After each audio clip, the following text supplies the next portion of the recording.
नमस्कार, मैं हूं देवानंद नायक और आप देख रहे हैं साकांक्ष न्यूज।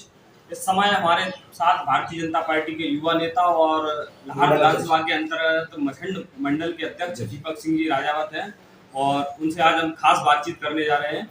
सबसे पहले तो आपका बहुत बहुत स्वागत है दीपक जी हमारे कार्यक्रम में। बहुत बहुत धन्यवाद नायक जी।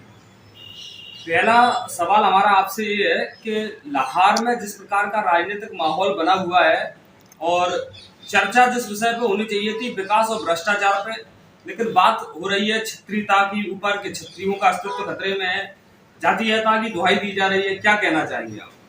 देखो ऐसा है, कांग्रेस की पॉलिसी पूरे देश में यही है, तुष्टीकरण की राजनीति वो करते हैं। क्योंकि देश में करते हैं हिंदू मुस्लिम की राजनीति।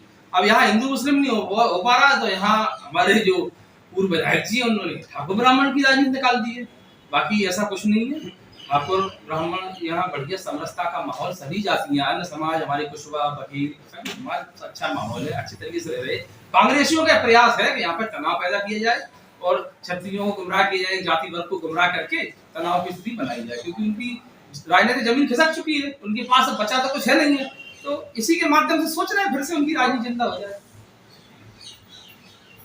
अपने राजनीतिक कैरियर की शुरुआत में जैसा कि डॉक्टर गोविंद सिंह जी समाजवाद की दुहाई देते थे, देश के तमाम बड़े बड़े समाजवादी नेताओं के शिष्य होने का दावा करते रहे, रघु ठाकुर जैसे नेता को अपना ग्रुप बताते रहे और उसके बाद जब उनका कांग्रेसीकरण हुआ, शिखर की राजनीति में पहुंचे और उसके बाद आज जिस स्तर पर आए हैं, अब उन्हें जातीयता की दुहाई देना पड़ रही है। तो क्या लगता है उनका राजनीतिक का जो स्तर है, जो उनका उत्थान हुआ राजनीति में और उसके बाद पतन, तो किस नजरिए से देखते हैं आप?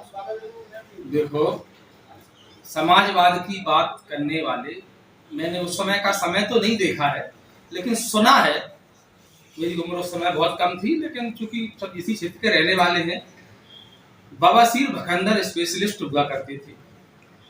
क्षत्रिय समाज और अन्य समाज के सभी लोगों ने आज इसके शिखर पर बैठा, लेकिन वो कई बार बराबर जीतते गए। लगभग 7 बार यहाँ से विधायक रहे। मुझे लगता है उनका मन कभी बड़ा नहीं हुआ। उन्होंने हमेशा एक संकीर्ण सोच के साथ यहाँ पे काम किया। 20 वर्षों से तो मैं देख रहा हूँ, अगर कोई सरपंच बन गया उनके पास नहीं गया तो सरपंच ने सरपंच ही नहीं कर पाया। अगर कोई नेता, उन्हें लगा समाज में कोई उठ रहा है, किसी की आर्थिक स्थिति मजबूर हो रही, तो किसी न किसी कारण से उसको प्रताड़ित करना, उसको फर्जी केस लगवाना, इस तरह की उनकी पॉलिसी रही है। मुझे नहीं पता उस समय उनके अंदर समाजवाद था कि नहीं, आज तो नहीं। उनके पास दूर दूर तक कोई समाजवाद नहीं है ना। खूब 7 बार जनता ने उनको 7 बार जिताया, लेकिन 7 बार जीतने जैसा मन उन्होंने कभी नहीं बनाया। यही कारण है कि वो बहुत बड़े नेता नहीं बन पाए। आज भी यही लाहौर में उनको छोटे छोटे फार्मूले अपनाने पड़ रहे हैं अपनी राजनीतिक जमीन तलाशने के लिए। जैसा कि वो दावा कर रहे हैं कि हम सबसे बड़े क्षत्रिय हितैषी हैं, क्या लगता है कितनी सच्चाई है उनके दावे? क्षत्रिय हितैषी तो वो बिल्कुल ही नहीं। मुझे एक बात कहने में कोई परहेज नहीं है। डॉक्टर साहब के 32 साल के कार्यकाल में सबसे ज्यादा नुकसान अगर किसी का हुआ है लाहौर में, तो क्षत्रिय समाज का, क्योंकि वो क्षत्रिय समाज को अपनी जागीर समझते थे और जिस समाज के व्यक्ति ने उनकी अधीनता स्वीकार नहीं की, उसी को उन्होंने प्रताड़ित किया। हर गांव में आप चले जाइए, सैकड़ों लोग हैं पूरे क्षेत्र में, पूरी विधानसभा में, जिनको उन्होंने दंडित करने का काम किया। मैं भी खुद 2010 में सरपंच बना, मैं उनकी विचारधारा से सहमत नहीं था, तो 2010 से लेकर 15 तक मैं सरपंच रहा। हर सत्र में एक विधानसभा प्रश्न मेरे खिलाफ लगाते थे, मेरी जांचें करवाते थे। उसके बाद मेरी पत्नी सरपंच बनी 2015 में, क्योंकि आप प्रश्न कर रहे हैं क्षत्रिय हितैषी का, तो इतने क्षत्रिय हितैषी हैं। जो क्षत्रियों का धर्म होता है कि अगर दुश्मन की भी पत्नी को अपनी इज्जत आबरू से जोड़ते हैं और उसके खिलाफ कुछ नहीं बोलते। ये गोविंद सिंह जी ने मेरी पत्नी के खिलाफ मध्य प्रदेश की विधानसभा पता नहीं कितने प्रश्न लगाए। मेरी पत्नी इनसे क्या, वो राजनीति भी ज्यादा सक्रिय नहीं करती है, क्योंकि महिला सीट थी तो महिला ही लड़ना था, इसलिए वो सरपंच बनी। उसको भी प्रताड़ित किया। वो उनके मेरे हिसाब से क्षत्रियों का हितैषी तो वो है ही नहीं। बस उनका काम ये है क्षत्रियों को आपस में लड़ाना। हर गांव में 2-2 पार्टियां हैं। कोई एक ऐसा उदाहरण नहीं है जहां डॉक्टर गोविंद सिंह ने क्षत्रियों में समझौता कराया हो। हमेशा लड़ाने का काम करते हैं। अगर क्षत्रियों के जो लड़के हैं, युवा हैं, उनको बहकाएंगे, तुम तो बूथ कैप्चर कर दो, गोली चला देना, मार देना, हम निपट लेंगे। जब वो कर देते हैं, कई हमारे नौजवान के जीवन खराब हो गए, कई जेलों में सड़ रहे, कई केसों से जूझ रहे हैं। जब एक बार उनके लड़कों पे FIR हुई, आदरणीय भाई साहब से सामने चुनाव था, तो प्रकरण में उनके लड़कों पे 307 की शायद कायमी हो गई थी। 2 दिन नहीं लगे, भाई साहब के सामने शरणागत हो गए। भाई साहब उदार हृदय के आदमी है, उन्होंने भी सोचा चलो विनम्र निवेदन कर रहे, 2 दिन में अपने लड़कों के लिए राजीनामा करवा लिया। अगर इतने क्षत्रिय ऐसी थे तो उनके पीछे पता नहीं कितने क्षत्रियों पे मुकदमे लगे, एक का भी करवा देते।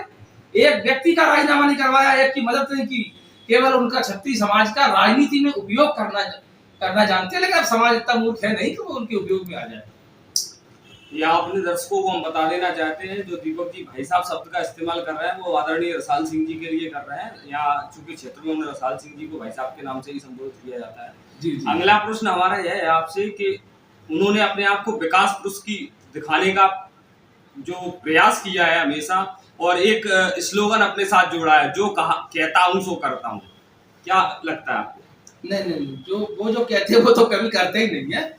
और 33 साल विधायक रहे, लाहौर में एक ऐसी कोई निशानी बता दीजिए जिसको हम और आप उदाहरण दे सके कि ये विकास डॉक्टर गोविंद सिंह जी ने, हमारे विधायक जी ने यहाँ पे किया है। मैंने अन्य विधानसभाओं में भी प्रवास किए हैं। आप गढ़ाकोटा चले जाइए, सागर में गोपाल भार्गव जी की विधानसभा है, आप शिवराज जी के क्षेत्र में चले जाइए, या अन्य आप कई मैं नेताओं के क्षेत्र बता दूं जहां पे जो लगातार चुनाव जीतते आ रहे 20-30 साल तक, उन्होंने वहां पे जमीन आसमान पर इतना परिवर्तन किया है कि तस्वीर बदल गई वहां की। लाहौर में तो 20 साल पहले भी वही लाहौर थी, आज भी वही लाहौर है। उन्होंने केवल अपना विकास जरूर किया है। उस साइकिल से चलते थे, समाज के लोगों ने उनको चंदा करके चुनाव लाया था, उसी समाज को अपमानित करके, उसी समाज को प्रताड़ित करके आज उन्होंने हजारों करोड़ की संपत्ति बनाई है। उनका विकास बहुत हुआ है और किसी का विकास नहीं हुआ। विकास की, उनके व्यक्तिगत विकास की बात आई तो अभी एक हाल ही में एक मुद्दा सामने आया था कि मतलब लगातार गूंजता रहा है हालांकि वो मुद्दा तो, लेकिन इस बार उसको लेकर स्थानीय लोगों ने ज्ञापन दिया है। जैसे जहां पर डॉक्टर गोविंद सिंह जी का निवास है और उसमें सरकारी जो रास्ता था दलित बस्ती का, तो उस रास्ते को पे अतिक्रमण उन्होंने किया है। उसके बाद पूरा राजनीतिकरण हुआ इस मुद्दे का कि इस मुद्दे पर कार्रवाई ना हो, जातीयता की दुहाई दी जाने लगी, क्षत्रिय अस्तित्व खतरे में आ गया, तमाम सारी बातें आई और तमाम सारे एजेंडे सेट होने लगे, तमाम सारे मोनोपोली तैयार होने लगी। क्या लगता है आपको, कितना सही है, अतिक्रमण हटना चाहिए, क्या होना चाहिए? देखिए अभी तक क्या है, यहाँ पे डॉक्टर गोविंद सिंह जी की सरकार रही। सरकार में इसलिए कह रहा हूँ कि वो ऊपर इस तरह की व्यवस्था बना के रखते थे। लाहौर में हमारी सरकार जरूर प्रदेश में भारतीय जनता पार्टी की होती थी, लाहौर में कोई हस्तक्षेप नहीं करता था। पहली बार ऐसा हुआ है, लाहौर में परिवर्तन की लहर चली है और सबसे बड़ा निर्णय लाहौर में क्षत्रियों ने लिया है। वही क्षत्रिय है जिन्होंने उनको इतने सालों तक सत्ता में बैठा के रखा, उन्हीं क्षत्रियों ने उनको चुनाव हराया है। हम सबने मिलकर उनको चुनाव हराया क्योंकि उनका मद आसमान छूने लगा था। ज्यादातर आप उठा के देख लीजिए, क्षत्रियों के अधिकांश गांव वो हारे हैं, अगर कहीं जीते भी है तो बहुत कम मात्रा।